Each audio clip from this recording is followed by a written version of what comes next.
On this part here, I want to return back to Isaiah chapter 5 momentarily. Then I go back to uh, Spake Jesus after the cross, Revelation chapter 12. I'm going to go back here and start at verse 8 concerning the United States of America. It's woe unto them that join house to house, that lay field to field, till there be no place that they may be placed alone in the midst of the earth.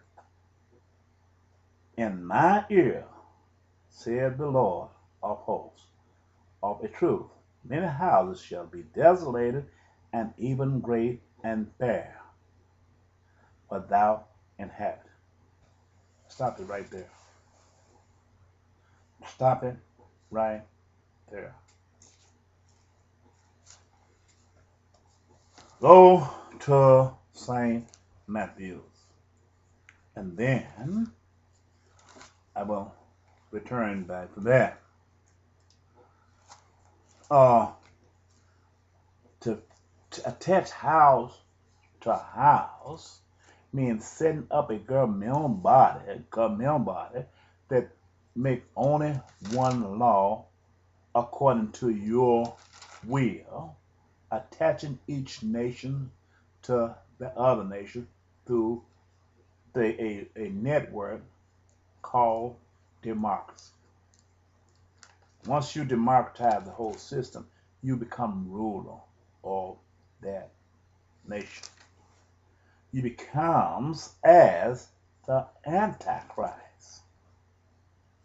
The Antichrist would be then taking everything that belongs to God. It would not be a war on the human flesh anymore, but it would become a war against God. Because it was God from the foundation of the world who set Adam down and woke him up and from the dust and made him a living soul, and it was God who gave him dominion over everything and gave him charge what he should and should not do, not the man. And he created a covenant with Abraham to the part of to him who he placed dominion over the earth, because everybody couldn't have dominion. It had to be a head. It had to be a divine head ordained by God, the same as Adam was from the foundation of the earth. The head had to bear the both characteristics as Adam and Eve, a father who was of the black race and a mother also who was of the black race. But the Gentiles didn't want to accept Jesus because he met those characteristics. They wanted to come to God not by the way God redeemed them, but according to their ways and their own will. So therefore they took over the earth, refused to serve God, but yet made themselves a demonized people. This is what God said. And get to this here, St. Matthew's chapter 24, I believe it is. That's my email said 14. I believe it's 24.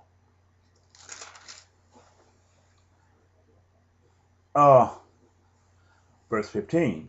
When you therefore shall see the abomination of desolation spoken of by Daniel the prophet, stand in the holy place, whoso readeth, let him understand. We're going to stop it right there. That's what I wanted to do. So, it's connecting Jesus after he had risen from the dead and back unto the prophecy of Daniel before Jesus was born and even before Jesus was crucified. So let us go to Daniel. Because the chart here I got comes from Daniel. And we got to take and create something to match them. This is for educational purpose, so you could understand what God was talking. You can see that this was the work of God and not the work of a man. Okay. Hey, let me get to this part here, because this comes from the charts that I already made, the division, but it's as a refresh part here that one need to see and understand. I think it's about 12 chapters in Daniel, but let's go to Daniel chapter 2. Daniel chapter 2. Okay, okay. Uh, Isaiah chapter 5, verse 8 said, woe to him that cut next his house to house until there is no place there on the earth. Right here, said, well, how did this here transcend to Revelation chapter 12? Daniel chapter 2, verse 31, and when Daniel uh,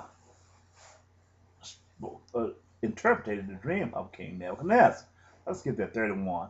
O king, thou O king, verse 30, verse Daniel 2, verse 31. Thou king sawest and behold, a great image. This great image, whose brightness was excellent, stood before thee, and the form thereof was terrible. This image's head was of fine gold. I got the fine gold. His breast and his arms are silver. His belly and his thighs are brass. Got that right there. His legs of iron, his feet part of iron and part of clay. Thou sawest till the feet are part of iron and part of clay. Thou sawest till that a stone was cut out without hand, which smote the image upon his feet that were of iron and of clay, and brake them to pieces. Then was the iron, the clay, and the brass, the silver, and the gold broken to pieces together, and became like the chaff of a summer threshing floor, and the wind carried them away, that no place was found for them. And the stone that smote the image became a great mountain, and filled the whole earth. I want to stop that right there. I just want to give you the characteristic. God said he was going to hit it up on the clay. Well, you might say, well, how does this have anything to do with Revelation? Look at this image. Lock this in your memory, because I'm going to change the chart here. Head of gold is the United States of America, the richest nation on the face of earth, because the gold is a form of richness, and it's more wealthy. It's a symbol of wealth.